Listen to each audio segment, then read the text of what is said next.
নমস্কার, আমার কুকিং চ্যানেলে সবাইকে স্বাগত জানাই। আজ আমি একটা টেস্টি রেসিপি তৈরি করব। এই রেসিপিটা তৈরি করার জন্য আমি নিয়েছি দেশি শিম, এটাকে আমাদের ভাষায় টুরি শিম বলে। এই টুরি শিমটার কিন্তু বাজারে সবথেকে বেশি দাম, এটা খেতেও খুব টেস্টি লাগে। কিভাবে রান্না করলে সবথেকে ভালো লাগবে খেতে, আমি সেইভাবেই রান্না করছি। আমি ওগুলা কেটে ধুয়ে নিয়েছি।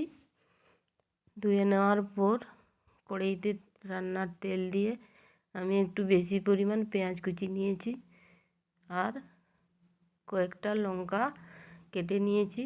দিয়ে লঙ্কা পেঁয়াজগুলো একটু ভাজা ভাজা হয়ে গেলে এর মধ্যে আমি দিয়ে দিব রসুন থেতো। রসুন পেঁয়াজ লঙ্কা ভালো করে ভাজা হয়ে গেলে এর মধ্যে আমি কেটে রাখা শিমগুলা দিয়ে দেব।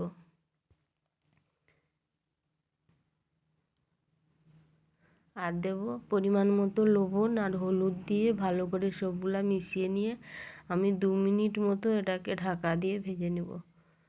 দিলে শিমগুলা ভালোভাবে সেদ্ধ হবে আর ভাজাও হয়ে যাবে। এই শিমটা কিন্তু মশলা দিয়ে রান্নার থেকে এইভাবে সাদা সাপটা রান্না করলে খেতে ভালো লাগে। ঢাকা দিয়ে আমি 2 মিনিট রান্না করে নিয়েছি। শিমগুলা সিদ্ধ হয়ে গেছে। এখন আমি এখানে একটু টমেটো কুচি দিয়ে দেবো। আমি একটা টমেটো নিয়েছি, টমেটোটা কেটে এখানে দিয়ে দিয়েছি।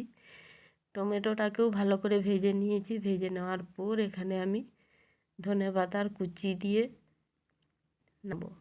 ধনেপাতার কুচি দিয়ে দিয়েছি, দিয়ে নেড়ে চেড়ে ভালো করে মিশিয়ে আমি নামিয়ে নিয়েছি। আপনারা এইভাবে দেশি শিম রান্না করবেন, খেতে খুব ভালো লাগবে। আমার রান্না রেডি হয়ে গেছে, দেখতে বেশ লোভনীয় লাগছে, খেতেও দারুণ লাগে। এইভাবে অবশ্যই বাড়িতে একবার রান্না করে দেখবেন। কেমন লাগলো কমেন্ট বক্সে কমেন্ট করে জানাবেন। ভিডিওটি শেষ পর্যন্ত দেখার জন্য আপনাদের ধন্যবাদ। ভালো থাকুন, সুস্থ থাকুন। নমস্কার।